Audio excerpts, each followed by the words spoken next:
Hi, everybody.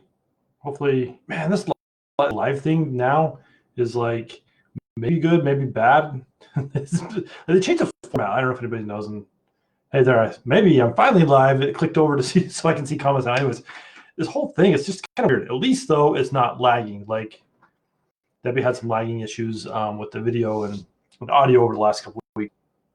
And I did too for a bit. So it's really weird. Whatever. Facebook's changing, but it didn't stop us from moving forward. So I just want to kind of set up the format for this group a little bit in this first video I do, and then from here on out it's going to be a little more. It'll probably be a little bit shorter. I don't want you to feel like you have to consume like 30-minute videos, because I think we can make a lot of power and change in small, like 3 to 5 minute, maybe 10-minute videos, just talking about different subjects. So what my goal is to come to the group a couple times a week, probably once in video, a couple times post, and then just respond to what you all are putting in here and where you're needing the help overall. Okay, so again, just to start off overall, welcome to the group. Excited to have you here. Excited to see what the conversations are that you're struggling with when it comes, right? Because if we go back and look at the whole Attitudes of Money download, right? The first thing I talk about is money being a relationship.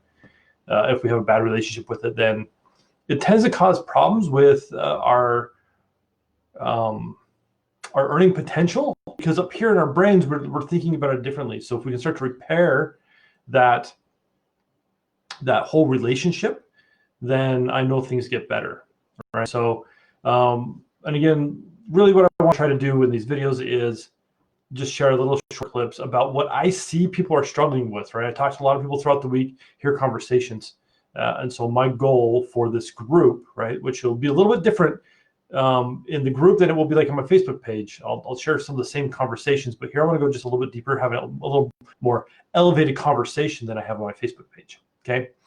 So over the last couple of weeks, over like the last month and a half, right, since the whole COVID thing started and lockdown happened and the economy's kind of going through a thing right now. There have been a lot of things I picked up, a lot of questions people have asked me, a lot of conversations I've had. And on my Facebook page, just to give you some reference, I have a really good video that Debbie and I did on the attitude of abundance and the attitude of opportunity over there. But what I heard next coming up, right, was there's a lot of people struggling right now because of everything going on, right? They're really struggling with confidence in their messaging around money, right? And the attitude of money, if you go down and find the attitude of confidence, right? Basically, here's the deal about confidence. Confidence, that person who just like shows up in the world. Like you've probably all been a member of like, gatherings or something. They show up and they're just like the person who just like, you don't know what they do, but whatever they do it well, right? And we all know those people. They just show up with this just oozing confidence about themselves and about what their capabilities are, right? Money likes that. Like, and when you look at the relationship of that, money really enjoys a confident person, because guess what happens in confidence? We present ourselves with the confidence that we know that will bring in more resources for us. Right? We show up with this attitude of, hey, I'm pretty awesome, and I know that I can do whatever it is that I need to generate income, right? And it's just this state of being, and it's so cool to watch people when they show up with this, right? When it comes to money, like all these things happening in the world, I'm confident that I can make money, right? And not to date the video at all, but in the last 2 months, Debbie and I have generated more revenue than any other month this year, right? And I know it's just like the beginning of the year, but it's more revenue than we generated even during the 2-month period last year as well. There's money in the economy right now. Right? And if you don't believe me, go back and listen to what I heard or what I said about like the attitude of opportunity, because there's tons of opportunity out there. But that opportunity, we can seize it when we show up confidently in our own space. And that means with our own skill sets, with the way we believe about ourselves, with other relationships and connections we have, right? But it all starts right here with number one, right? It starts with you. In my core career, a lot of you have heard me talk about this, but I'll talk about this a little bit as time goes on. In my corporate career, I was in the IT field for, almost 25 years. Right? Everybody's like, Joe, how could you be there for 25 years because you're not that old? I'm like, no, but I started young, right? I had a lot of opportunity in my teenage years, right, that led to opportunities into my adulthood. And it was great, right? Looking back at it, every time I picked up a new skill, I was very good at it, right? And I specialized in a few things that even through all this pandemic, like people that know me are still reaching out saying, hey, Joe, are you doing any IT stuff anymore? Because we have this opening for this stuff, and it's a kind of hard skill set to find. Not impossible, but not a lot of people know it. So it pays very well, right? So if like my whole business crashed and nothing happened, like I could go find a job back in corporate. That's not my goal at all, right? But I could, and I'm confident in the skills I have, right? It's led me to make decisions in my life that have always led to more opportunity and more income, right? So we can show up confident. We can show up without all the stories that are pushing back at us saying, hey, this is really who you are, or this is what you do. So you can't, you really can't show up as somebody else, right? So same stories that play out every time we go back home, right? If we go back home and then pretty soon our families see us in a certain light and we're like, oh, we kind of fall back into old pattern of behaviors. Not everybody does this, but a lot of people do. And so it's a little bit harder, right? Those old stories push on us and push and say, hey, so-and-so thinks this about you. So can you really claim to be an expert in what you do? Well, just because one person thinks something different doesn't mean you can't show up as an expert, right? Other things that usually happen with your confidence, right, is people like that nagging voice back here will be like, oh, remember that one time you messed up? Oh yeah, that one time. That makes it so that, you got to second guess yourself from here on out. So if we can show up confidently in our conversations with people, if we can show up confidently in our skill set and the circles that we run around in these mastermind groups you're part of these other pieces of your life, people see it as confident and they'll hire you. Like guaranteed, you might not know exactly what you have to do for the person. And I've had this plenty of times. Like I understand technology, but technology, when people lump it into one space, there's a lot to know, right?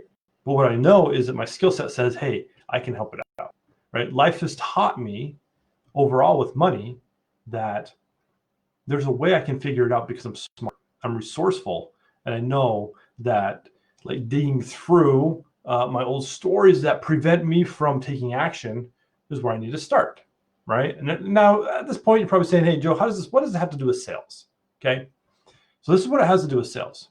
There are old stories that you're playing into that prevent you from asking people for money for your services, right? It's as simple as that.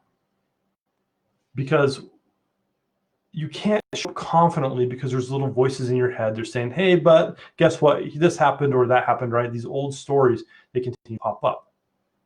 Or we create the story for the other person we're going to ask. One of the two always happens, but it's always driven by a story, okay? So we need to identify what that story is and then rewrite it or reframe it so that it's not the truth for this current situation, right? And we may know, like we may have people that may be prospective clients, and someone may have told us, like if it's a referral, and I had this happen just a little bit ago, right? There's this referral, it's like, this person probably really wants to work like in this capacity with you, but like X, Y, Z is happening, right? And there's like houses being sold and bought and like some debt, some other stuff, right? Other commitments that they had made. And they're like, so it's probably not like a good fit for them. And I'm like, okay, that's cool, but I'm doing my own assessment, right? I'm going to step into that conversation, maybe understanding like some stuff is going on, but really just giving them the benefit of the doubt, showing them that, hey, this is the next best step for them and how it's going to solve what they're looking for, right? Because that's all a sales conversation is. It's like stepping in with people and being like, hey, here's my services, and here's how it can help you get to your next level, right? Because if you can't help them get to the next level, whatever that is, right? Help them in their businesses, help them with their life, whatever that is, then, right, it's not really a good fit overall. And we should never chase the money.